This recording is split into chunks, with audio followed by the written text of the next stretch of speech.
네. 72살 이미빈 할아버지. 택배 일을 하는 임 할아버지는 무더운 날씨에도 부지런히 발걸음을 옮깁니다. 안녕하세요. 네, 안양으로 가시면 돼요. 예, 고맙습니다. 잘 전달하겠습니다. 가양역 부근에서 안양까지 이동할 수단은 바로 지하철. 65세 이상 노인은 지하철을 무료로 탈 수 있기 때문입니다. 지하철이 발달한 서울에서는 노인 지하철 택배가 많습니다. 택배업체들은 노인들을 고용해 저가로 물류 운송업을 하고 있습니다. 하지만 이런 지하철 노인 택배가 노인에 대한 착취라는 지적이 나오고 있습니다.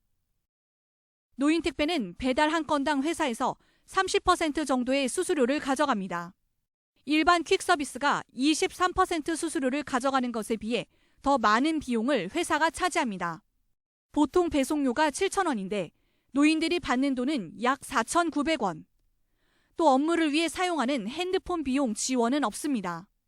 하루에 한 2건 정도만 되면은 거의 그래도 한 30만 원까지 안 되거든요. 그런데 이제 그것조차도 안 되니까 이제 문제죠. 뭐 요즘 같아서는 뭐 하루에 한 건 될 때도 있고 아예 그것조차도 없을 때도 있고 그런 실정이에요. 하루에 보통 한두 건의 일을 하는데 일이 들어올 때까지 지하철에서 종일 기다려야 합니다. 이 일이 언제 나올지도 뭐 예약이 되어 있는 상태에서 그냥 무한정 기다리니까 그런 점이 상당히 지루하고 이 일을 하면서부터는 상당히 이렇게 어렵게 벌어서 값비싼 식사를 한다는 것 자체가 상당히 돈이 아까운 생각이 더 들더라고요. 그래서 25시 이제 그런 데 가면은 뭐 김밥 같은 거 9시간 동안 배송을 2건 했을 경우 시급은 약 1,000원입니다. 법정 최저임금인 시간당 4,580원보다 훨씬 낮은 수준입니다.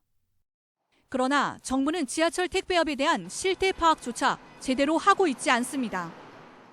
직종에 종사하시는 분들이 지하철 무료로 이용하시는 그런 것 때문에 그걸 많이 하시거든요. 그렇다고 하면 65세 이상이신 거잖아요. 고용보험 피보험 대상이 또 아니세요, 대부분이. 저희는 그거에 대해서 특별하게 통계를 가지진 않습니다. 죄송합니다만.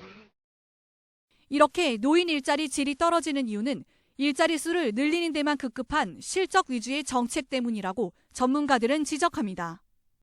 이거는 실질적으로 그분들한테 도움이 안 됩니다.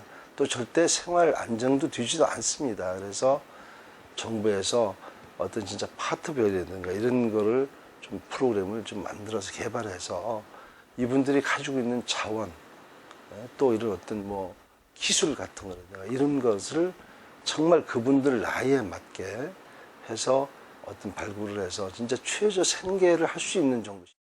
지난해 한국의 노인 빈곤율은 OECD 회원국 중 1위를 기록했습니다. 생계형으로 지하철 택배를 하는 노인들. 시급 1,000원의 임금을 받으며 오늘도 지하철역에서 하염없는 기다림을 이어가고 있습니다. TBS 안경원입니다.